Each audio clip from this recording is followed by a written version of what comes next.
ମୁଁ ଓମ୍ ପ୍ରକାଶ ପାତ୍ର ଆପଣଙ୍କୁ ସ୍ୱାଗତ କରୁଛି ମୋ ୟୁଟ୍ୟୁବ୍ ଚ୍ୟାନେଲ୍ ଏମ୍ ଷ୍ଟଡି ଏକାଡେମୀକୁ। ଆଶା କରୁଛି ସମସ୍ତେ ଭଲରେ ଥିବେ ଏବଂ ଆଗାମୀ ପରୀକ୍ଷା ପାଇଁ ଆପଣଙ୍କ ପ୍ରିପାରେସନ୍ ଭଲ ଭାବରେ ଚାଲିଥିବ। OTT 2026 ହଉ କିମ୍ବା AT 2026 ହଉ, ଆପଣ ଯଦି ପ୍ରିପାରେସନ୍ କରୁଛନ୍ତି ସେଥିରେ प्रीवियस ईयर क्वेश्चन बहुत इंपोर्टेंट। आज रे वीडियो रे मु एनवायरमेंटल साइंस रो बा परिवेश विज्ञान रे जोंतरे कि हमर हिस्ट्री ज्योग्राफी पॉलिटी सब थिरो क्वेश्चन गुडी को अछि, त हमें प्रैक्टिस कर देबा जा फल कि आपण एग्जाम देले निश्चित भाबे प्रीवियस ईयर क्वेश्चन पाइबे। तेणु वीडियो आपण यदि भल लागिले वीडियो आपण भाबिले इन्फॉर्मेटिव ताले वीडियो लाइक कर देबे, चैनल टी को सब्सक्राइब कर देबे, आउ जदि गोटे भल कमेंट पारिबे कमेंट सेक्शन में दे देबे। तेणु जिबे क्वेश्चन रे कोन अछि डिस्कशन कर देबा। प्रथम क्वेश्चन टी अछि, केउ क्षेत्र रे सर्वनिम्न प्रतिरोध संपन्न जुक्तात्मक कार्य संपादित होइथाय। माने कोन पॉजिटिव वर्क डन कोउठी होउची लेस रेजिस्टेंस। रेजिस्टेंस माने होउची कोन माने कोटे किछि काम करिया पय जे प्रतिरोध करे सेटा को रेजिस्टेंस बोली कुआ जाय। एटी कोन कहले पॉजिटिव वर्क होउची आ सबटु कम रेजिस्टेंस एटी लागुची बा प्रतिरोध कम होउची। ऑप्शन गुटे कोन रहला, परिबाही रे विद्युत प्रवाह थिबा बेले माने विद्युत परिवहन होबा जेमति कि while the electric current in a conductor जतरे कि विद्युत जाउची कोटे तार दी। सेकंड रहला भू समांतर समतल चट्टान रे बॉल टी गडुथिला बेले। थर्ड रहला पाचिला फळटी गछरु पडुथिया बेले।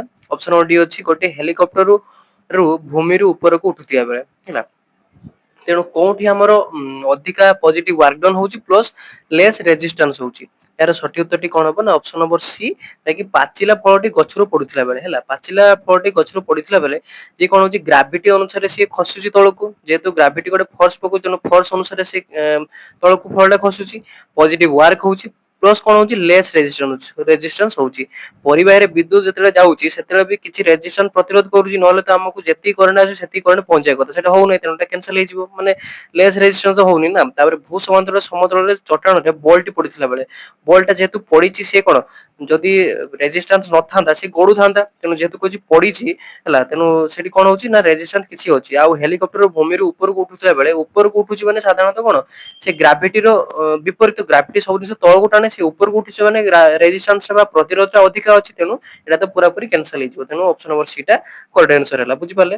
बास सेमती आगे फंडामेंटल रहि जांतु, क्वेश्चन जेमती आसले करि परिबे। तापर क्वेश्चन रहला केउंटी भिन्न श्रेणीभुक्त हैला। ऑप्शन कोन रहला, घर्षण बल, चुंबकीय बल, स्थिर विद्युत बल, आउड हैला माध्याकर्षण बल। एटी कोन प्रिंसिपल पडची कोटे जानिथिबो होची कांटेक्ट फोर्स आउड होची नॉन कांटेक्ट फोर्स। एटी सब तो रहिला जेमती फ्रिक्शनल फोर्स हो, मैग्नेटिक फोर्स हो, स्टैटिक इलेक्ट्रिक फोर्स हो, आ ग्रेविटेशनल फोर्स हो। ए भितरु कांटेक्ट फोर्स माने दीटा बॉडी तले फोर्स पकाय गोटे कांटेक्ट रे थाय कि फोर्स पकाय गोटे कांटेक्ट रे नथिबो। जेमति कि प्रथम कथा होची घर्षण बल। घर्षण बल कोन दीटा बॉडी जतले कांटेक्ट रे थिबे, जेमति कि साइकिल कथा कोन जदि रास्ता रे जाउचंती जतले रास्ता ऊपर साइकिल रो चक्कटा जो टायर टा जदि घर्षण होउतो ताले साइकिल आगु को बढ़िबो, जदि पूरा खसरा थिबो बढ़िबोनी। तेनु घर्षण बल पे कांटेक्ट फोर्स दरकार। चुंबकीय बल पई किछि दरकार नै, चुंबकीय बल जदि दूर रे थिबो भी से टाणी परिबो। तेनु एटा नॉन कांटेक्ट फोर्स। स्थिर विद्युत जेमति कि स्टैटिक इलेक्ट्रिसिटी माने कोन गोटे स्केल को जेमति आपण एक्सप्लेन करते स्केल को जदि मुंड रे घसी देबे गोटे कागज कुटुरा से ऊपर को उठी जे, तेनु सेटा भी नॉन कांटेक्ट फोर्स माने किछि न लगेने भी से ताको टाणी देबो ऊपर को। तापर माध्याकर्षण बल भी तो कोन नॉन कांटेक्ट माने फळ जदु पृथ्वी तळको टाणुची सेतले कोन से कांटेक्ट रे लागु नै। तेनु एटा कांटेक्ट फोर्स आ नॉन कांटेक्ट फोर्स रो प्रिंसिपल रे पडिची। तेनु एटा देखिते जाइतिबे। तेनु एठी कोन हला, एगुडा को सब कोन हला हमर नॉन कांटेक्ट फोर्स, किंतु घर्षण बल जो रहला जेटा कि फ्रिक्शनल फोर्स हमें कहउछु सेटा कोन हला कांटेक्ट फोर्स। माने दीटा बॉडी कांटेक्ट रे रहले ही घर्षण बलटा हबो। तेनु सेटा अलगा हला, बुझि पाले। परवर्ती प्रश्न हइला, केउ दिन सुमेरु वृत्त ठारू उत्तर मेरु पर्यंत अंचल रे 24 घंटा जाय सूर्यास्त हुए नै। चलो बढ़िया क्वेश्चन टा। In which days sunset does not occur 24 hour in the region from arctic circle ରୁ northern pole पर्यंत कोन हबो हमरो सूर्यास्त हबो नै हैला। ऑप्शन कोन रहला, मार्च 21, जून 21, सेप्टेम्बर 23 ना होची डिसेंबर 22 हैला। यार सठिक उत्तर कोन हबो ना ऑप्शन नंबर बी जे कोन जून 21। जून 21 तारे मन रखिबे आर्कटिक सर्कल जो रहिला ता थारो नॉर्दर्न पोल पर्यंत कोन हबो, आर्कटिक सर्कल ରୁ नॉर्दर्न पोल पर्यंत कोन हबो ना हमरो सूर्यास्त हबोनी 24 घंटा पर्यंत। केते जून 21 तारिख 24 घंटा कोन हबो हमरो सूर्यास्त माने सूर्य उदय ही रहिबो। परवर्ती प्रश्न रहिला, परिवेश अध्ययन संपर्क एटा पेडागोजिकल क्वेश्चन रहिला। एटा भी पेडागोजी एटा एटा साइंस क्वेश्चन रहिला। श्वसन संस्थान रो केउ क्रमटी ठीक, जोंटे कि हमर रेस्पिरेटरी सिस्टम टा रहिला बा श्वास जो श्वासक्रिया हम करूछु तार कोउ ऑर्डर टा ठीक रहिला हैला। অপশন কোন রহিলা ফার্স্ট নাସାପଥ তাପରେ ଶ୍ୱାସନଳୀ ଗ୍ରସନୀ ଫୁସଫୁସ ନା ଅପସନ ନମ୍ବର ବି ରହିଲା ଫାର୍ଷ୍ଟ ନାସାପଥ ତାପରେ ଗ୍ରସନୀ ତାପରେ ଶ୍ୱାସନଳୀ ତାପରେ ଫୁସଫୁସ ନା ଅପସନ ନମ୍ବର ସି ରହିଲା ନାସାପଥ ତାପରେ ଫୁସଫୁସ ଗ୍ରସନୀ ଶ୍ୱାସନଳୀ ଆଉ ଅପସନ ନମ୍ବର ଡି ରହିଲା ଫୁସଫୁସ ନାସାପଥ ଗ୍ରସନୀ ଆଉ ଶ୍ୱାସନଳୀ ହେଲା।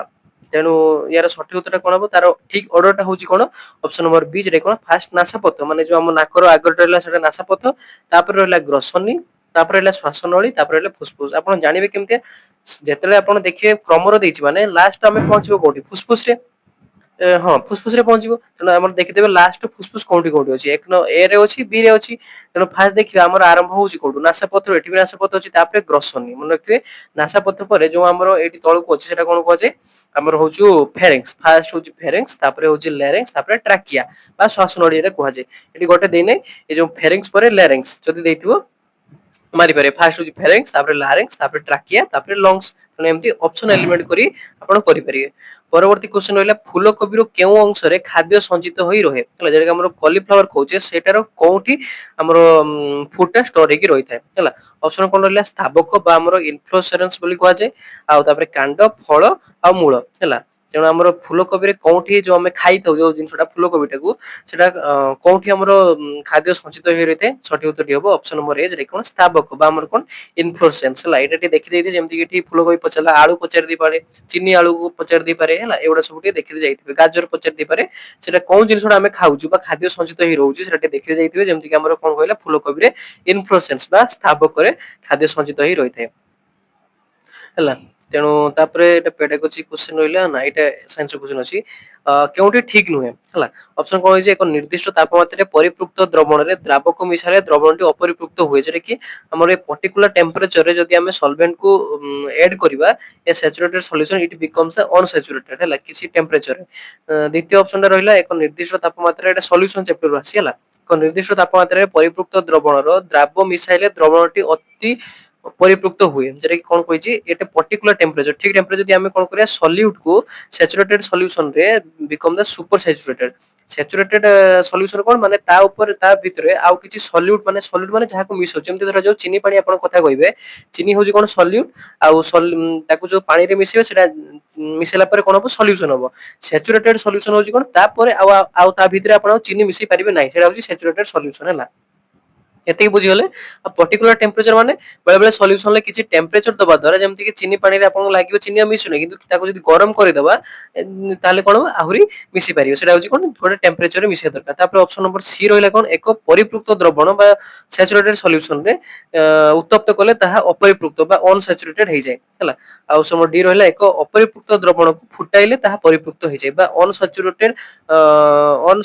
ସଲ୍ୟୁସନକୁ ଯଦି ଆମେ ଫୁଟେଇବା ବଏଲିଂ କରିବା ତାହେଲେ ଏଟା ସ୍ୟାଚୁରେଟେଡ ସଲ୍ୟୁସନ ହେଇଯିବ ତେଣୁ ସଲ୍ୟୁସନ ଚାପ୍ଟର ପଢିଛି ତେଣୁ ବୁଝିପାରିଲେ ସ୍ୟାଚୁରେଟେଡ ସଲ୍ୟୁଟ ସଲଭେଣ୍ଟ যেটা কি ପାଣି କହିଥିଲି ସଲ୍ୟୁଟ ହେଲା ଚିନି ଆଉ ପାଣିଟା ହେଲା କଣ ସଲଭେଣ୍ଟ ହେଲା ତେଣୁ ମିଶେଇଲା ପରେ କଣ ହେଇଯିବ ସଲ୍ୟୁସନ ହେଇଯିବ ଆଉ ସ୍ୟାଚୁରେଟେଡ ମାନେ ତାପରେ ଆଉ ମିଶି ପାରିବନି ହେଲା ଅନସ୍ୟାଚୁରେଟେଡ ମାନେ ହଉଛି କଣ ତାପରେ ଆଉ କିଛି ମିଶି ପାରିବ ସେଟା ଅନସ୍ୟାଚୁରେଟେଡ ହେଲା ତେଣୁ ପୁରା କ୍ଲିୟର ହେଇଗଲା ତେଣୁ ୟାର ସଠିକ ଉତ୍ତରଟା କଣ ହବ ଏ ଭିତରୁ କୋଉଟା ଠିକ ହବନି ସଠିକ ଉତ୍ତର ହବ ଅପସନ ନମ୍ବର ବି ଏକ ନିର୍ଦ୍ଦିଷ୍ଟ ତାପମାତ୍ରାରେ ପରିପୃକ୍ତ ଦ୍ରବଣଟି ଦ୍ରାବ ମିଶାଇଲେ ଦ୍ରବଣଟି ଅତି ପରିପୃକ୍ତ ବା ଅନସ୍ୟାଚୁରେଟେଡ ହେଇଯାଏ ଏଟା ଭୁଲ ରହିଲା ଆଉ ଗୁଡାକ ଠିକ ଅଛି ଯେମିତି ଏକ ନିର୍ଦ୍ଦିଷ୍ଟ ତାପମାତ୍ରାରେ ପରିପୃକ୍ତ ଦ୍ରବଣରେ ଦ୍ରାବକ ମିଶାଇଲେ ଦ୍ରବଣଟି ଅପରିପୃକ୍ତ ହୁଏ ମାନେ ଯେଟା କି ଗୋଟେ ଟେମ୍ପରେଚର ଯେଟାକୁ ଆପଣଙ୍କୁ ବୁଝେଇଥିଲି ସେ ମିଶାଇଲେ ସେ କଣ ଅପରିପୃକ୍ତ ଅନସ୍ୟାଚୁରେଟେଡ ହେଇଯିବ ଟେମ୍ପରେଚର କିଛି ଦରକାର ହବ ତାପରେ ଦେଇଥିଲା ଯୋଉ ଅପରିପୃକ୍ତ ଦ୍ରବଣକୁ ଫୁଟାଇଲେ ତାହା ପରିପୃକ୍ତ ହେଇଯାଏ ଏଟା ଠିକ ଅଛି ଯଦି ଅନସ୍ୟାଚୁରେଟେଡ ଥିବ ତ ଆପଣ ଫୁଟେଇଲେ ସେଟା ପୁରାପୁରି ମିଶିଯିବ ହେଲା ଯେମିତି କି ଆମର ଯଦି ଆପଣ କିଛି ଜିନିଷଟେ ତରକାରୀ ତିଆରି କରୁଛନ୍ତି ଲୁଣ ଦଉଛନ୍ତି ତାକୁ ଫୁଟେଇ ଦେଲେ କଣ ଲୁଣଟା ମିଶିଯାଏ ତରକାରୀ ଭିତରେ ସେଟା ସେଇ ସମାନ କନସେପ୍ଟ ହେଲା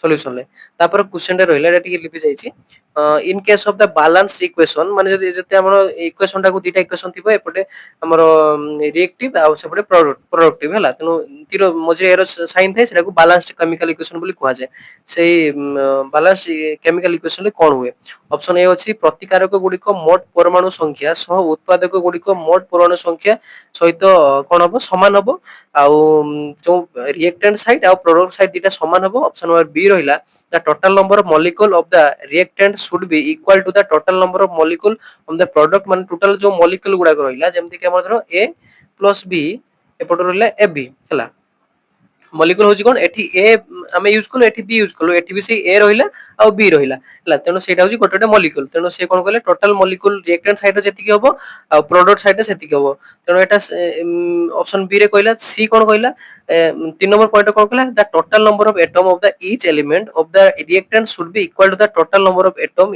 of the each element of the product atom माने कोन माने धर जो आपण दीटा ए देले हला प्लस तीनटा बी देले एपटे कोन बाहरी थिबो कोन बाहरिबो ना होची 3 5टा ए बी बाहरिबो हला तेनो ए जो पाखरे रहिला सेतरा एटम को जे हला तेनो से कोन कहला से जो एटम टा समान रहबे तेनो एबे कोन कहची या भीतर कोउटा ठीक कोउटा भूल हला तेनो बुझी पाले ए जो केमिकल इक्वेशन टी देखि देथिबे सेटा रिएक्टेंट साइड और प्रोडक्ट साइड कोन कोन समान रुहे हला मास समान रुहे हला एटम समान रुहे हला एउडा सब मॉलिक्यूल समान रुहे तेनो सेटा ठीक देखि देते पॉइंट गुडा को देथिबो हला यार सठिक उत्तर टी कोन हबो और जो ऑप्शन नंबर सी जेटा कोन अछि हमर आई और 3i ठीक हबो किंतु 2i टा भूल हबो माने हमर टोटल नंबर एटम भी समान हबो हला टोटल आउ रिएक्टेंट साइड जो केतरा एटम थिबो सेटा भी ठीक हबो किंतु हमर टोटल नंबर जो मॉलिक्यूल रहिला रिएक्टेंट साइड रो so equal the total number of molecule in the product एटा हमर कोन हबोनी ठीक हबो नाही बुझी पाले कोन हबो एटम जो नंबर समान हबो हला आउ एटम जो टोटल नंबर ऑफ एटम जतरा यूज हेजी माने ए बी दीटा टोटल एटम यूज रहतन एपटो दीटा माने सेपटो दीटा भी रहिबो किंतु मॉलिक्यूल टा समान हबो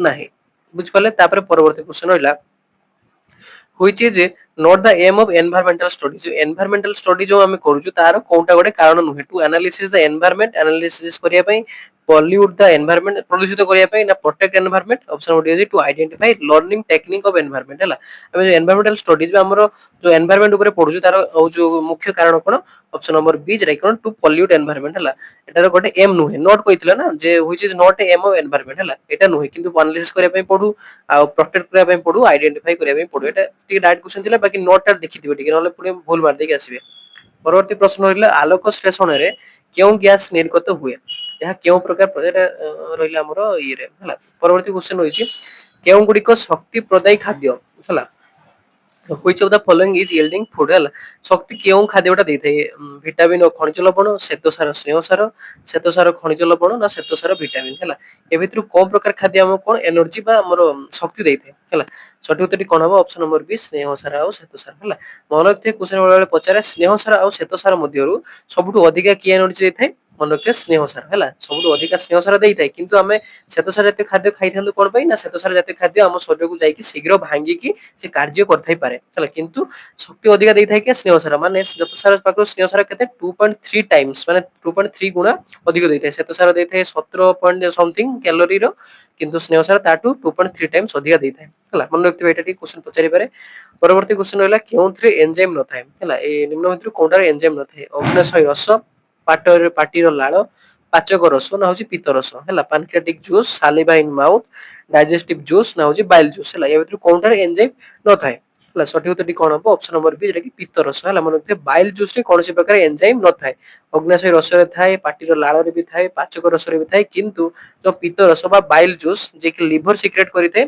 आ गोल्ड ब्लैडर रे जाई स्टोर हेकी रहिथाय जोटा बाइल जूस बबल क्वेश्चन पचरेबे ए जो बाइल जूस टा कोनटू सीक्रेट हेते लिवर रो सीक्रेट हेते स्टोर ही कोन रहते गोल्ड ब्लैडर रे स्टोर हेकी रहिथाय हला सेटारे कोनोसी प्रकार एंजाइम नथाय परवर्ती प्रश्न रहिला केउटी विटामिन बी यौगिक अंतर्भुक्त नुहे तो which is not include in vitamin B complex vitamin B complex रे कोनटा नथाय परवर्ती ऑप्शन उडा कोन रहिला रिबोफ्लाविन हबो ना फॉलिक एसिड रहिबो ना आस्कॉर्बिक एसिड रहिबो ना बायोटिन रहिबो हला बी कॉम्प्लेक्स रे कोनटा हबो नै सठिक उत्तर कोन हबो और जो ऑप्शन नंबर सी जेटा कोन अछि आस्कॉर्बिक एसिड हला आस्कॉर्बिक एसिड टा विटामिन बी कॉम्प्लेक्स रे नथाय बायोटिन थाए जो रिबोफ्लाविन रे थाए फॉलिक एसिड थाए किंतु आस्कॉर्बिक एसिड टा होछि कोन विटामिन सी रो अन्य नाम हला मनके विटामिन सी रो अन्य नाम पचरि पारे कोन हबो आस्कॉर्बिक एसिड हला परवर्ती प्रश्न रहिला से जो हमरो पेडागोजिकल क्वेश्चन एटा एटा बढ़िया क्वेश्चन टा ज्योग्राफी रे आसिला ओडिसा रो केउ प्रकार अरण्य परिमाण सर्वाधिक ओडिसा रे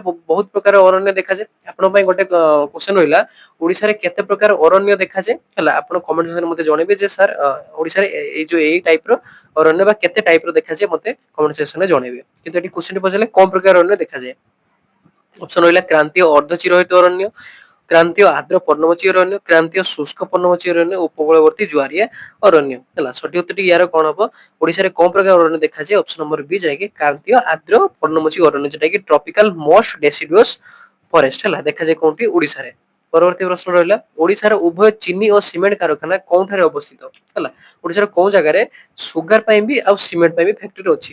ଅପସନ ଗୋଟେ କଣ ରହିଲା ହୀରାକୁଦ, ରାଜଗଙ୍ଗାପୁର, ବରଗଡ଼ ନା ହଉଛି ଆସ୍କା। ଆସ୍କା ତ ଚିନି ପାଇଁ ଜାଣିଛନ୍ତି କିନ୍ତୁ ଉଭୟ ସିମେଣ୍ଟ ଥିବ ଆଉ ଯୋଉ ଆମର ଚିନି ଥିବ ହେଲା। ସଠିକ ଉତ୍ତରଟି କଣ ହବ ୟାର ହଉଛି ଅପସନ ନମ୍ବର ସି ଯେଟା କଣ ଅଛି ଆମର ବରଗଡ଼ ହେଲା। ବରଗଡ଼ରେ ଉଭୟ ସିମେଣ୍ଟ ପାଇଁ ବି ଅଛି ଆଉ ଚିନି ପାଇଁ ବି ଆମର କାରଖାନା ରହିଛି। ପରବର୍ତ୍ତୀ ପ୍ରଶ୍ନ ଅଛି କଣ ଦେଖିବା ନିମ୍ନୋକ୍ତ କେଉଁଟି ଗ୍ଲୋବ ର ଠିକ ଭାବେ ଦର୍ଶା ଯାଇ ପାରିବ ନାହିଁ ହେଲା। ଏଟା ବି ସେଇ ଆମର ଗ୍ଲୋବ ର ଷ୍ଟଡି ଉପରେ କ୍ୱେଶ୍ଚନ ପଡିଲା ଯେ ଆମର ଯୋଉ ଗ୍ଲୋବ ବ୍ୟବହାର କରୁଛୁ କୋଉଟା ଆମେ ଗ୍ଲୋବ ରେ ଠିକ ଭାବରେ କଣ କରିପାରିବା ଦର୍ଶା ଯାଇ ପାରିବ ନାହିଁ। କ୍ଷୁଦ୍ର ଭୂମିରୂପ, ଦିଗ, ଅବସ୍ଥିତି, ମହାଦେଶ ଗୁଡିକର ଆକୃତି ହେଲା। ଏହାର ସଠିକ ଉତ୍ତରଟି କଣ ହବ କାହା ମାନେ ଯୋଉ ଗ୍ଲୋବ ଆମେ ବ୍ୟବହାର କରୁଛୁ ୟା ଦ୍ୱାରା ଆମେ କୋଉଟାକୁ ଠିକ ଭାବରେ ଦର୍ଶାଇ ପାରିବାନି ହଉଛି କଣ ସ୍ମଲ ଲ୍ୟାଣ୍ଡ ଫର୍ମସ ବା ହଉଛି କ୍ଷୁଦ୍ର ଭୂମି ରୂପକୁ ଆମେ ଗ୍ଲୋବ ସାହାଯ୍ୟରେ ସବୁଠୁ ଛୋଟ ଯୋଉ ଭୂମି ରୂପ ଗୁଡାକ ଆମେ ସେଟାକୁ କରିପାରିବାନି ଯେହେତୁ ବହୁତ ଗ୍ଲୋବ ଟା ପୁରା ୱାର୍ଲଡ ର ମ୍ୟାପ କରିଥାଏ ତେଣୁ ତା ଭିତରେ କ୍ଷୁଦ୍ର ଭୂମିର ଗୋଟେ ଆମେ ଦର୍ଶାଇ ପାରିବା ନାହିଁ। ଏଟା ପେଡାଗୋଜି କ୍ୱେଶ୍ଚନ ରହିଲା। ଏଟା ବି ପେଡାଗୋଜି କ୍ୱେଶ୍ଚନ ହଁ ଏଟା ନିମ୍ନୋକ୍ତ କେଉଁ ନଦୀ ଶଯ୍ୟାରେ ବରେହି ପାଣି ଜଳ ପ୍ରପାତ ଅବସ୍ଥିତ ହେଲା। ବରେହି ପାଣି ହଉଛି ଓଡିଶାର ମନେ ରଖିଥିବେ ବରେହି ପାଣି ହଉଛି ଓଡିଶାର ସବୁଠୁ ଯେଟା କି ବଡ ୱାଟରଫଲ ହେଲା ଓ ରହିଛି ମୟୂରଭଞ୍ଜରେ। ୟାର ହାଇଟ ଟା ବି ମନେ ରଖିଥିବେ କେତେ ନା 400 ମିଟର ହେଲା। ବରେହି ପାଣି ଅଛି ମୟୂରଭଞ୍ଜରେ ଓଡିଶାର ସବୁଠୁ ବଡ ୱାଟରଫଲ ହେଲା। ସେଟା କୋଉ ପ୍ରକାର ନଦୀ ଶଯ୍ୟାରେ ରହିଛି ମାନେ ରିଭର ବେଡ ରେ ରହିଛି। ଅପସନ କଣ ଅଛି ନାଗାବଳୀ, କଲବ, ବୈତରଣୀ ନା ବୁଢା ବଳଙ୍କ ହେଲା। ତେଣୁ ବରେହି ପାଣି ଟା କୋଉ ଆମର ନଦୀ ଶଯ୍ୟାରେ ରହିଛି ସଠିକ ଉତ୍ତରଟି କଣ ହବ ଅପସନ ନମ୍ବର ଡି ସେଟା କଣ ଅଛି ବୁଢା ବଳଙ୍କ ହେଲା। ବୁଢା ବଳଙ୍କ ନଦୀ ଶଯ୍ୟାରେ ରହିଛି କଣ ଆମର ବରେହି ପାଣି ଜଳପ୍ରପାତ ସେଟା କି ମୟୂରଭଞ୍ଜରେ ରହିଛି। ପରବର୍ତ୍ତୀ ପ୍ରଶ୍ନ ରହିଲା କେଉଁ ଉପକୂଳରେ ଶୀତ ଋତୁରେ ବୃଷ୍ଟିପାତ ହୋଇଥାଏ ହେଲା।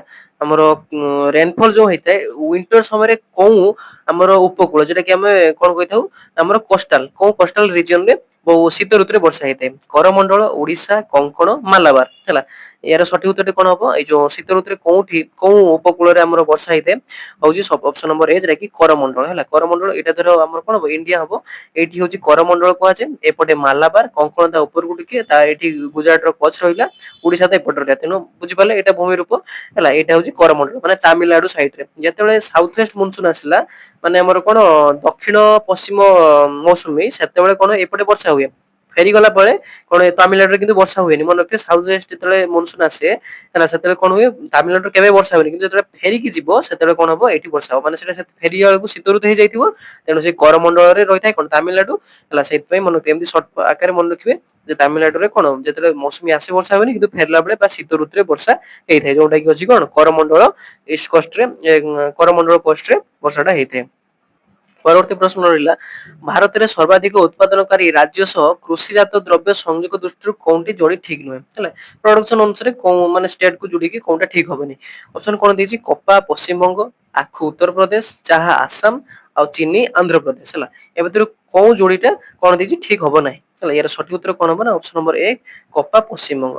କପା କେବେ ପଶ୍ଚିମବଙ୍ଗରୁ ଆସେ ନାହିଁ ହେଲା। ଆଉ ଆଖୁ ଉତ୍ତରପ୍ରଦେଶ ଠିକ ଅଛି, ଚାହା ଆସାମ ବି ଠିକ ଅଛି, ଚିନାବାଦାମ ଆନ୍ଧ୍ରପ୍ରଦେଶ ବି ଠିକ ଅଛି। ଆପଣ ଗୋଟେ ହୋମୱାର୍କ ରହିଲା କପା କୋଉ ଷ୍ଟେଟ ରୁ ଅଧିକ ପ୍ରଡକ୍ସନ ହୁଏ ମତେ କମେଣ୍ଟ ସେକ୍ସନରେ ଜଣେଇବେ ହେଲା। ଆଉ ପଶ୍ଚିମବଙ୍ଗରୁ କଣ ମିଳେ ମତେ ଜଣେଇବେ ହେଲା। ଏମିତି ରିଭିଜନ ହେଲେ ମନେ ରହିଯିବ। ପରବର୍ତ୍ତୀ ପ୍ରଶ୍ନ ରହିଲା ଭାରତ ଶିଳ୍ପର ଅଭିବୃଦ୍ଧି ପାଇଁ ପ୍ରଥମରୁ ଜାତୀୟତାବାଦୀ ମାନେ କୋଉ ଚିନ୍ତାଧାରା ପ୍ରଚାର କରୁଥିଲେ ହେଲା। which idea was popularized by the early nationalists to promote the industrial in India ହେଲା। ସ୍ୱଦେଶୀ ପାଇଁ ସ୍ୱାଭିମାନ ପାଇଁ ଅବାଧି ବାଣିଜ୍ୟ ପାଇଁ ନା ଉପନିଷେଧବାଦୀ ବିରୋଧୀ ମତବାଦ ପାଇଁ ହେଲା। ସ୍ୱଦେଶୀ ପାଇଁ ନା ସ୍ୱାଭିମାନ ପାଇଁ ନା ଲେସର ଫିଜ ପାଇଁ ନା ଆଣ୍ଟି କଲୋନିଆଲ ପାଇଁ ହେଲା। ଯୋଉ ଜାତୀୟ ଶିଳ୍ପ ଅଭିବୃଦ୍ଧି ପାଇଁ ପ୍ରଥମରୁ ଯୋଉ ଜାତୀୟବାଦୀ ନ୍ୟାସନାଲିଷ୍ଟ ମାନେ ଥିଲେ ସେମାନେ କୋଉ ପ୍ରକାର ଚିନ୍ତାଧାରାକୁ ପ୍ରଚାର କରୁଥିଲେ। ସଠିକ ଉତ୍ତରଟା କଣ ହବ ନା ଅପସନ ନମ୍ବର ଏ ଯେଟା କି ସ୍ୱଦେଶୀ। ସେମାନେ ଚାହୁଁଥିଲେ ଆମ ଦେଶର ଯୋଉ କୁଟୀର ଶିଳ୍ପ ରହିଛି ଆମ ଦେଶର ଯୋଉ ଜିନିଷ ଗୁଡାକ ଆମେ କଞ୍ଚାମାଲ ସବୁ ରହିଛି ସେଇଗୁଡାକ ଆମର ଏଇଠି ଶିଳ୍ପ ତିଆରି ବା ଇଣ୍ଡଷ୍ଟ୍ରି ତିଆରି ହଉଛି ମାନେ ସେଇ ସ୍ୱଦେଶୀ ମାନେ ନିଜ ଦ୍ରବ୍ୟ ନିଜେ ହିଁ ଦେଶରେ ତିଆରି କରିବା ପାଇଁ ସେ ପ୍ରମୋଟ କରୁଥିଲେ।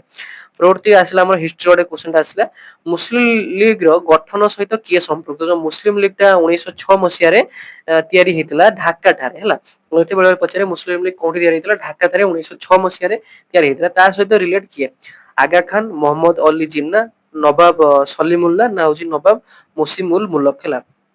ମାନେ ଇଏ ତାର ଫାଉଣ୍ଡର କଥା ପଚାରିଛି। ମୁସଲିମ ଲିଗର ଫାଉଣ୍ଡର କିଏ? 1906 ମସିହାରେ ମନେ ରହିଲା, ଢାକାରେ ତିଆରି ହେଇଥିଲା ମନେ ରହିଲା, କିନ୍ତୁ ତାର ଆମର ଲିଡର କିଏ ହେଲା? ୟାର ସଠିକ ଉତ୍ତରଟା କଣ ହବ? ଅପସନ ନମ୍ବର ବି, ଯୋଉଟା କି ମହମ୍ମଦ ଅଲି ଜିନ୍ନା। ମହମ୍ମଦ ଅଲି ଜିନ୍ନାକୁ ଫାଉଣ୍ଡର ବୋଲି କୁହାଯାଏ, କିନ୍ତୁ ପ୍ରଥମେ ମହମ୍ମଦ ଅଲି ଜିନ୍ନା ନଥିଲେ ହେଲା। ତାପରେ ସେ ତାର ଫାଉଣ୍ଡର ହେଲେ। ପରବର୍ତ୍ତୀ କ୍ୱେଶ୍ଚନ ହେଲା, କନିକା ଆନ୍ଦୋଳନରେ ସମ୍ପୃକ୍ତ କାରଣରୁ କିଏ ଗିରଫ ହେଇଥିଲା? ଯୋଉ କନିକାରେ ହେଇଥିଲା ଆନ୍ଦୋଳନ ହେଲା, କନିକା ଏଜିଟେସନ ଯୋଉ ହେଇଥିଲା, ସେଠି କିଏ ଗିରଫ ହେଇଥିଲା? ମଧୁସୂଦନ ଦାସ, ସେଟା ଓଡିଶା ଜିକେ ରୁ ପଡିଲା ହେଲା। ଗୋପବନ୍ଧୁ ଦାସ, ନୀଳକଣ୍ଠ ଦାସ ଆଉ ନବକୃଷ୍ଣ ଚୌଧୁରୀ ହେଲା। କନିକା ଏଜିଟେସନରେ ଆମର ଓଡିଶାରୁ କିଏ ବନ୍ଦୀ ହେଇଥିଲେ ବା ଆମର ଆରେଷ୍ଟ ହେଇଥିଲେ? ସଠିକ ଉତ୍ତର କଣ ହବ? ଅପସନ ନମ୍ବର ବି, ଯାହା କି ଗୋପବନ୍ଧୁ ଦାସ। ମାନେ କନିକା ଠାରେ ଆମର ଓଡିଶାର ଯୋଉ ଆନ୍ଦୋଳନ ହେଇଥିଲା, ସିଏ ସେଠି ଆମର ଆରେଷ୍ଟ ହେଇଥିଲେ କିଏ? ନା ଗୋପବନ୍ଧୁ ଦାସ ଆରେଷ୍ଟ ହେଇଥିଲେ। ପରବର୍ତ୍ତୀ ପ୍ରଶ୍ନ ରହିଲା, ଏଟା ପଲିଟିରୁ ଆସିଲା। ମୌଳିକ ଅଧିକାର ର ସଂରକ୍ଷକ ଭାବେ କିଏ କାର୍ଯ୍ୟ କରନ୍ତି? ହେଲା, ଯୋଉ ମୌଳିକ ଅଧିକାର ରହିଛି ହେଲା, ସେଇଟାର କିଏ ସଂରକ୍ଷକ ବା ଆମର ଗାର୍ଡିଆନ ଭଳି କାମ କରନ୍ତି? ରାଷ୍ଟ୍ରପତି, ପ୍ରଧାନମନ୍ତ୍ରୀ, ସଂସଦ ନା ସର୍ବୋଚ୍ଚ ନ୍ୟାୟାଳୟ? ହେଲା, ଏଟା ହଉଛି କଣ ନା ଆମର ସଠିକ ଉତ୍ତର ହବ ସର୍ବୋଚ୍ଚ ନ୍ୟାୟାଳୟ। ହେଲା, ସର୍ବୋଚ୍ଚ ନ୍ୟାୟାଳୟ କଣ କରେ? ସବୁବେଳେ କନଷ୍ଟିଚ୍ୟୁସନ ରେ ଯାହା ଲେଖା ଅଛି ତାର ରକ୍ଷକ ସିଏ, ମାନେ ସେ କେବେ ବି କନଷ୍ଟିଚ୍ୟୁସନ ବାହାରକୁ କାମ କରେନି, ତେଣୁ ତାକୁ କଣ କୁହାଯାଏ? ରକ୍ଷକ ବୋଲି କୁହାଯାଏ। ପରବର୍ତ୍ତୀ ଆଉ ଆଜିର ଲାଷ୍ଟ କ୍ୱେଶ୍ଚନ ଟା ଅଛି, ରାଜ୍ୟସଭା ରାଜ୍ୟ ଲୋକସଭା ଆୟୋଗର ସଭାପତି କିଏ ବହିଷ୍କାର କରନ୍ତି? ହେଲା, who remove the chairman of the state public service commission? ହେଲା, ଷ୍ଟେଟ ପବ୍ଲିକ ଯୋଉ ସର୍ଭିସ କମିଶନ ହେଲା, ତାକୁ କିଏ ବହିଷ୍କାର କରିପାରିବେ? ହେଲା, ରାଷ୍ଟ୍ରପତି, ରାଜ୍ୟପାଳ, ପ୍ରଧାନମନ୍ତ୍ରୀ, ମୁଖ୍ୟମନ୍ତ୍ରୀ। ହେଲା, ଏହାର ସଠିକ ଉତ୍ତର କଣ ହବ? ନା ଅପସନ ନମ୍ବର ଏ, ଯେ କି ରାଷ୍ଟ୍ରପତି। ଯେହେତୁ ଷ୍ଟେଟ ପବ୍ଲିକ ସର୍ଭିସ ରହିଛି, ତେଣୁ ତାକୁ କିଏ ବାହାର କରିପାରିବେ? ଷ୍ଟେଟ ର କୌଣସି ନୁହେଁ, ରାଜ୍ୟପାଳ ବି ନୁହେଁ, କଣ ହବ? ରାଷ୍ଟ୍ରପତି। ତାଙ୍କୁ କିଏ ବାହାର କରିପାରିବେ? ଏଟା ଟ୍ରିକି କ୍ୱେଶ୍ଚନ ଟା ଥିଲା, ଯେ କିଏ ବାହାର କରିପାରିବେ? ରାଷ୍ଟ୍ରପତି ପରମିଶନ ଦେଲେ ଷ୍ଟେଟ ପବ୍ଲିକ ସର୍ଭିସ କମିଶନର ଯିଏ ଥାନ୍ତି ହେଲା, ସିଏ ବହିଷ୍କାର ହେଇପାରିବେ। ତେଣୁ ଟୋଟାଲ ଆମର ଏତିକିଟା କ୍ୱେଶ୍ଚନ ଥିଲା। ଆଶା କରୁଛି ଆପଣ ଭିଡିଓଟି ଭଲ ଲାଗିଥିବ। ଯଦି ଭିଡିଓଟି ଭଲ ଲାଗିଲା, ଇନଫର୍ମେଟିଭ ଲାଗିଲା, ଭିଡିଓଟିକୁ ଲାଇକ୍ କରିଦେବେ। ଏମିତି ଭିଡିଓ ଗୁଡିକ ପାଇବା ପାଇଁ, ପ୍ରିଭିୟସ କ୍ୱେଶ୍ଚନ ହଉ, ମାରାଥନ କ୍ଲାସ ହଉ, ଆପଣ ପ୍ରଥମ ଥର ଯଦି ଆମ ଚ୍ୟାନେଲକୁ ଆସନ୍ତି, ସବସ୍କ୍ରାଇବ କରିଦେବେ।